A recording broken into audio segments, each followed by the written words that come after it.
Salut, moi c'est Adam et depuis 2 ans avec mon meilleur pote Camille, on collectionne les capitales à vélo. Lisbonne, Prague, Berlin et bien d'autres. Et cette année, comme je devais aller à Rome, j'ai tout de suite su quel moyen de transport utiliser. Le programme a été vite tracé. Orléans-Rome tout droit. 1400 km en 9 jours avec les Alpes à traverser. À un détail près, c'est que Camille ne cochera pas à Rome avec moi. Il avait des vacances prévues en Côte d'Azur donc il prendra le chemin de Marseille après 6 jours de route. Si je fais ce voyage, c'est aussi pour un pèlerinage, celui du Jubilé des jeunes. Pour les catholiques, le Jubilé est une année sainte célébrée tous les 25 ans. À cette occasion, Rome accueille de grands événements dont une semaine dédiée aux jeunes du monde entier, invités par le pape pour fêter et partager l'espérance. Alors c'est devant la cathédrale Sainte-Croix d'Orléans que Camille, moi et mon appareil photo, nous nous lançons pour une nouvelle aventure.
En quittant Turin, nous roulions tranquillement quand 2 Italiens nous dépassent. En engageant la conversation, on se rend compte qu'on a 70 bornes à faire ensemble. Chouette, de nouveaux amis. Après avoir frôlé la mort entre les voitures qui nous effleurent et les nids de poules esquivés au dernier moment, il était temps de se reposer pour faire connaissance dans un bar. Tu dois... Bébé, enlève-toi. Il y a tout le trou. Qu'est-ce que je dois faire? Aller sur le trou parce que tu ne peux pas attendre. Alors, très gentiment le dis, ma bafacour. En français, vous avez compris. Ouais. Parce que c'était une petite qui m'a dit. C'était le fils. Ah, c'était le fils. C'était le fils. Il avait 12 ans. Voilà. Le matin est le moment le plus important de la journée. Le but est de perdre le moins de temps à replier le camp pour avaler les kilomètres le plus vite possible.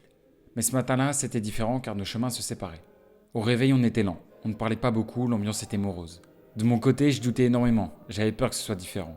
On est quand même plus à l'aise quand notre collègue surveille les vélos. Quand c'est lui qui nous tire ou quand on est dans un pays francophone. Et puis comment je veux faire sans tente? Je n'allais pas dormir à la belle dans ces conditions. La vérité, c'est que je n'avais aucune envie de faire la route tout seul. C'est donc avec la gorge serrée qu'on se souhaita le meilleur pour la suite, que Camille partait à gauche et moi à droite. Et dans la minute, le ciel se mit à pleurer. Et moi aussi par la même occasion. Dès cet instant, je m'en suis remis au Seigneur. J'ai roulé et chanté le Kyrie. J'ai supplié le Seigneur de prendre pitié, de prendre toutes mes craintes, tous mes doutes et de les porter avec moi. Et peu de temps après, le Saint-Esprit m'a répondu. Seul, sous la pluie, perdu au milieu des montagnes, j'ai ressenti une chaleur qui me rassurait. Une chaleur qui a pris toutes mes angoisses, toutes mes incertitudes pour les effacer. Je me sentais léger, je n'avais plus froid, je n'étais plus triste, je roulais même plus vite. J'avais tort de me sentir seul car au moment le plus dur, à l'endroit le plus reculé, j'étais paradoxalement le plus comblé. En l'appelant, Dieu m'avait consolé. Regardez l'humilité de Dieu. Regardez l'humilité de Dieu. Regardez l'humilité de Dieu et faites-lui hommage de vos cœurs.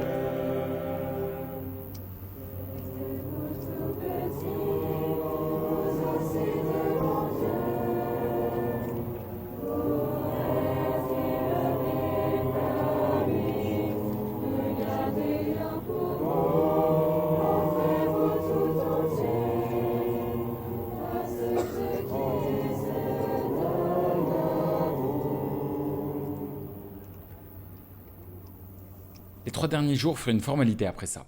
Je suis arrivé à Rome, petite visite rapide et le jubilé commence déjà. Là-bas, je partais avec un groupe où je ne connaissais qu'un seul mec, Grégoire Bénard. Je suis en 5e et je vois un mec cool train dans ma classe. Quelques mois plus tard, ce mec cool est devenu un de mes meilleurs potes jusqu'à qu'on se perde de vue au lycée. Quelques années plus tard, après m'être tourné vers le Seigneur, je reprends contact avec Greg, ne connaissant personne d'autre qui partait à Rome. Par chance, il restait une dernière place dans son groupe. C'est comme ça que je me retrouve avec des personnes venues pour la plupart de la paroisse d'Anières-Bois-Colombes. Et après 9 jours de vélo intensif, je m'apprête à passer une semaine inoubliable avec comme logement un pauvre gymnase sans douche, où celui qui ronfle réveille 100 personnes et où la place de chargeur devient une denrée très précieuse. Le mardi soir était organisée une messe d'introduction sur la place Saint-Pierre. Avec la queue et la foule, le groupe se disperse et on se retrouve très vite à 3, Greg, Bertie et moi. À la fin de la cérémonie, on attendait tranquillement que le pape arrive nous saluer, et là, boum, Bertie s'évanouit. À ce moment-là, j'avais 2 choix. Rester avec Bertie ou saluer le pape Léon XIV. Si vous avez ces photos, c'est que j'ai bien évidemment attendu le pape pour l'acclamer. Bertie était entre de bonnes mains, je suis pas fou non plus. La semaine continue, on chante, on rit, on partage, on vit, et on parle d'espérance et de sainteté. Il y a maintenant 2 jours que j'ai quitté la Villa Santa Croce, où j'ai beaucoup songé à toi. Donc là, il écrit à un ami. Ton esprit était présent entre ces murs où nous avons passé de si beaux jours ensemble. Dans la vie d'ici-bas, après l'affection pour les frères, les parents et les sœurs, une des plus belles affections est l'amitié. Je devrais tous les jours remercier Dieu de m'avoir donné des amis si bons et des amis qui constituent pour moi une garde précieuse pour toute ma vie. Je t'adresse mes meilleurs vœux, ou même un seul, mais je crois que c'est le seul qu'un véritable ami puisse faire à l'ami qui lui est cher. Que la paix du Seigneur soit toujours avec toi, car si tu possèdes chaque jour la paix, tu seras vraiment riche.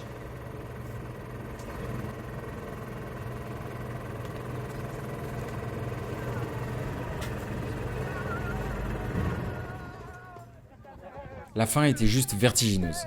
Le million de pèlerins venus du monde entier étaient invités à passer une veillée d'adoration le samedi soir et une messe le lendemain matin, tout ça présidé par le pape. Alors pour y aller, tu marches des heures suivant des têtes à perte de vue, tu mets ton hygiène de côté pendant 2 jours et tu te laisses emporter par l'euphorie de la foule. Toute la nuit, les gens dansent, la langue n'est plus une barrière et les cultures se mélangent, comme si l'espérance nous avait déjà tous gagnés.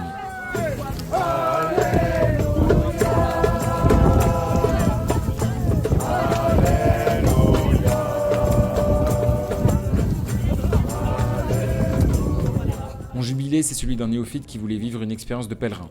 Pèlerin à vélo, accompagné ou en solitaire, pèlerin à Rome en visitant tous ces lieux magnifiques, mais surtout pèlerin chrétien, vivant une semaine remplie de partage, d'espérance et de moments tournés vers le Christ.